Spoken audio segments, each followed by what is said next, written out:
Magandang hapon sa inyong lahat at ngayon ay 12:30 na ng hapon, tanghalian na. Nandito tayo ngayon sa may Mandawi City at siyempre sakop ng Cebu. At nandito na lang din tayo sa samantalahin natin dahil kasama natin hanggang ngayon si Consi JP Lavilla. Ito yung AS Fortuna at dinala na naman tayo ni Consi. At siyempre, ipapakita ko na rin sa inyo para pagka napunta kayo dito sa Mandawi City, eh meron na kayong dadayuhing ito, masarap na kainan. Oh. Ito ay dinadayo. Maswerte lang tayo at nakakuha tayo ng upuan dahil yung mga tapos lang ng sinulog. Eh malamang sawa pa yung mga namiesta sa mga pagkain katulad ng ganito. Pero tayo ay magpapatuloy sa pagkain at nakakatakam ng pagkain ito. Shoutout sa inyong lahat. Nakakailang kilo ba kayo ng ganitong chicken saka pork barbecue sa araw-araw? Hindi na mabilang. Ay, hindi na mabilang. Oo. Parang sikat daw dito yung gizzard, yung balon-balunan. Meron pa ba? Naubos na. Hindi tayo umabot. Kayo na lang. Pagpunta nyo dito, dayuhin nyo ito. Masarap naman lahat. Oo. Mayroon ba kayong puso dito? Ay, ando doon na. Naka-order na pala. Ito na yung family namin sa Cebu. Ayan ang puso. Hello, our princess. Our princess. Ay, Ma'am Ann. Magandang umaga. Ay, hapon na pala. Hapon na. Hi, Cons. Magandang hapon. At magandang hapon, sweetie. Makakatikim ka naman ng puso. Pero yung hinahanap mong lechon, wala pa. Ito si Consi, sa inyong kaalaman, hindi lang ito consular eh. Ito rin ay isang chef. Ito matches dito pa kami nagde-date noon. First date. Ay, hindi. Ah, Memorable pala sa kanila to. memorable pala. Kaya, Si Papa ko, si Mayor, dito palagi kumakain. Favorite to ni Mayor. Ngayon, pinugaan natin yung sili. Dalawa lang para tamang-tamang ahang natin. So, lagyan natin ng kalamansi dito sa Cebu, limoncito.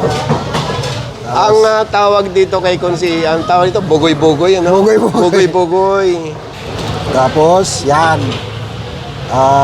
Toyo. Iba itong Cebu, mga Visayas, tinatawag rin namin ito ng patis. Okay. Pero sa inyo, iba yung patis, iba yung toyo.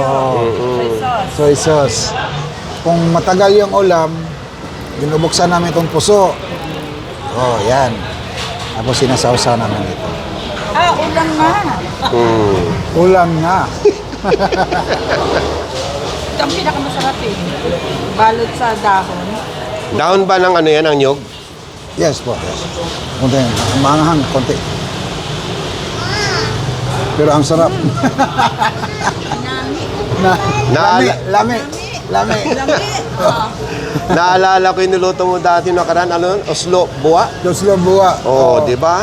Nasarapan din si Sweetie doon at siyempre nasarapan tayong lahat. Masarap eh. First time namin nakatikim ng ganun. Oslo. Toslo buwa. Toslo buwa. Kala ko oslo buwa. Hindi. Toslob is dip eh, dip. Dip na, toslob. Okay, sige. Ang tawag dito niyan ay salimburao. Hindi ba ito yung alumahan? Yun na yung alam. Dito sa Cebu, ang tawag niyan, anduhaw. Ang luhaw. Tapos sila ang gumagawa ng puso nila. Ay, ang galing. Hindi ito tawag dito. Inaangkat. Inaangkat? Maski itong suka lang, saka yung yung ginawa ni Consi. Masarap na. Ulam na. Ulam na. Totoo yun.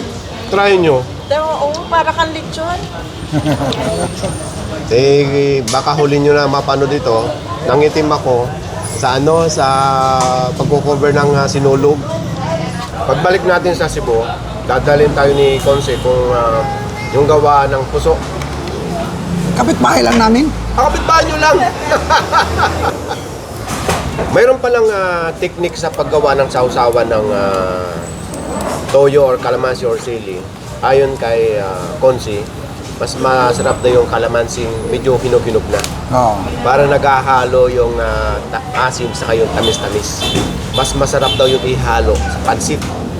After nito, mayroon na naman daw tayong pupuntahan ni Konsi na hindi pa rin namin napupuntahan. Kaya sasama na rin namin ngayon.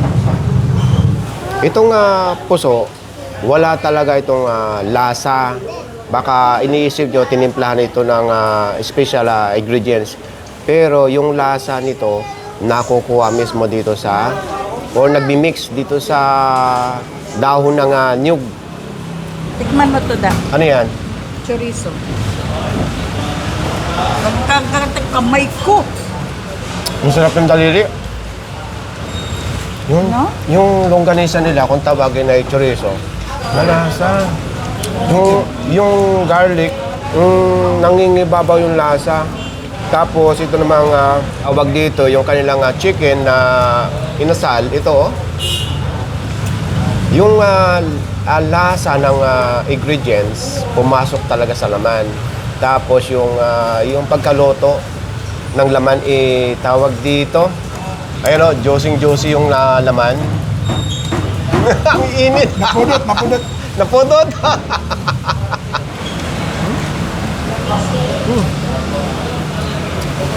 Okay. Para lang tayo nasa bahay.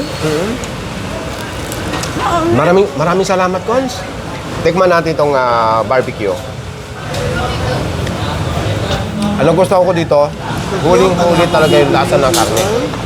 Dahil pagka marami ng timpla, hindi mo na mahuli ang lasa. Ito ng mga isda nasa Limbaraw, anuman sa atin, ay yun na rin ang lasa pagka inihaw. Walang timpla siya.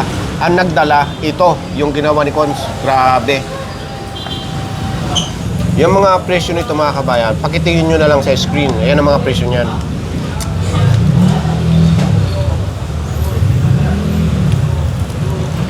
Kain ko kanin. Ang lasa nitong nung inasal, sagad to the bone.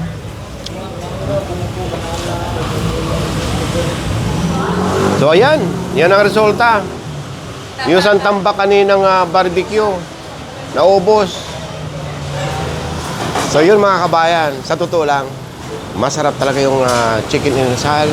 So halos lahat masarap. Kaya kung halimbawa madayo ka dito sa Mandawi City, pasyalan nyo itong ayan. Hindi kayo magsisisi sa sarap ng kanilang mga inihaw.